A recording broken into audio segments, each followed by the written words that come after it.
നിങ്ങൾ ഈ ചാനൽ ഇതുവരെ സബ്സ്ക്രൈബ് ചെയ്തില്ല, സബ്സ്ക്രൈബ് ചെയ്താലും ഒപ്പം പുതുപുത്തൻ വാർത്തകൾ ആദ്യമേ അറിയാൻ ബെല്ലൈക്കണും അമർത്തൂ.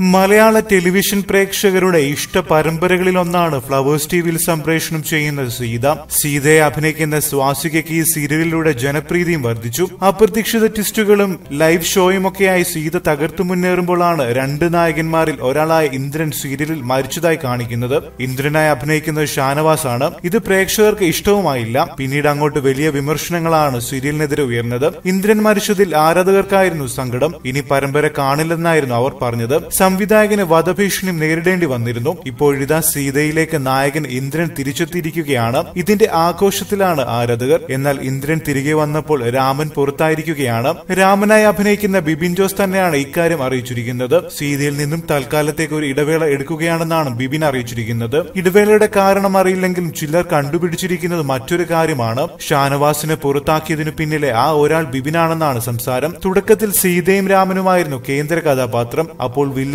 സഹനടനും മാത്രമായിരുന്നു ഇന്ദ്രൻ. എന്നാൽ പിന്നീട് രാമൻ സീതയെ ഉപേക്ഷിക്കുകയും സീതയെ ഇന്ദ്രൻ വിവാഹം കഴിക്കുകയുമായിരുന്നു. ശേഷം രാമൻ ദേവിയെ സ്വന്തമാക്കി. അതോടെ സീതയുടെ നായകനായി ഇന്ദ്രൻ മാറി. രാമനെ അവതരിപ്പിക്കുന്ന ബിബിനേക്കാൾ പ്രാധാന്യം ഇന്ദ്രനെ അവതരിപ്പിക്കുന്ന ഷാനവാസിനായി മാറുകയായിരുന്നു. ഇത് ബിബിനെ ചൊടിപ്പിച്ചെന്നും ഇതേ തുടർന്ന് ബിബിൻ ഉണ്ടാക്കിയ തെറ്റിദ്ധാരണയുടെ പുറത്താണ് സംവിധായകൻ ഷാനവാസിനെ പുറത്താക്കിയെന്നുമാണ് ഇപ്പോഴുള്ള സംസാരം. സീതയ്ക്ക് നേരെ ഉണ്ടായ ഡിസ്ലൈക്ക് ആക്രമണത്തിന് പിന്നാലെ ഷാനവാസിനെ തിരിച്ചെടുക്കാമെന്ന് അണിയറ പ്രവർത്തകർ തീരുമാനിക്കുകയായിരുന്നു. അതോടെ ബിബിൻ തൽക്കാലത്തേക്ക് മാറി നിൽക്കാമെന്ന് അറിയിക്കുകയായിരുന്നു അത്രേ. ഇന്ദ്രനെ പുറത്താക്കിയത് സീരിയലിൽ തന്നെയുള്ള ഒരാളാണെന്ന് ഷാനവാസ് തന്നെ തുറന്നു പറഞ്ഞതാണ്. ആദ്യം വിരൽ ചൂണ്ടപ്പെട്ടത് ആദിത്യന്റെ നേർക്കായിരുന്നെങ്കിലും ഇപ്പോഴത്തെ സാഹചര്യങ്ങൾ വെച്ച് നോക്കുമ്പോൾ യഥാർത്ഥ വില്ലൻ ബിബിനാണെന്നാണ് പാപ്പരാസികൾ പറയുന്നത്. ഈ വാർത്തയോട് നിങ്ങൾക്കും പ്രതികരിക്കാം ഒരു കമന്റിലൂടെ.